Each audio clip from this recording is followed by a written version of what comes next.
Albuquerque drivers are facing a new rules on the road aimed in part at making it safer for non-drivers. So how is the city planning to make sure drivers know about those changes? News 13's Jessica Baron is live on Carlisle near Montgomery, where the city is making improvements following a deadly crash. This is where bicyclist Kayla Van Landingham was hit and killed by a driver when using a crosswalk in July. Councilor Tammy Feeblecorn says an upcoming education campaign tied to traffic code changes is the first step toward making drivers more accountable.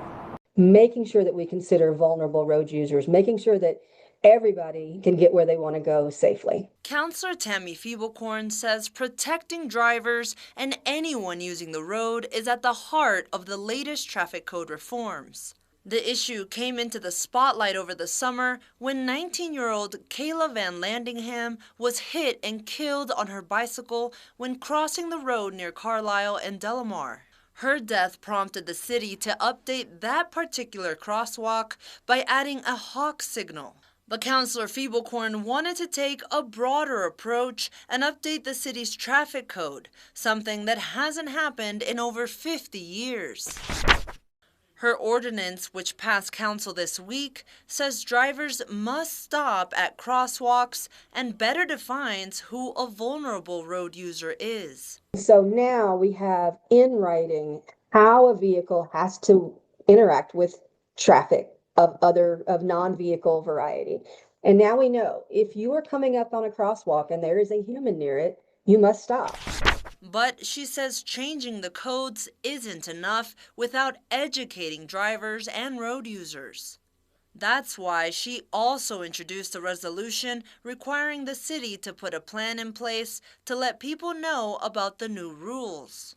The Department of Municipal Development says they've started interviewing companies to prepare an advertising campaign about the traffic changes, saying it could include ads on TV, radio, buses, and billboards. We want to make sure that everybody knows we are updating the laws. You have to stop at a crosswalk when you see somebody trying to cross the street.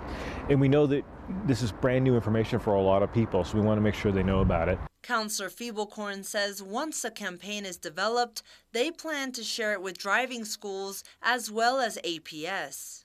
You know, we have been #1 in traffic deaths for a very long time. This is unacceptable. Our community can do better, and we will do better.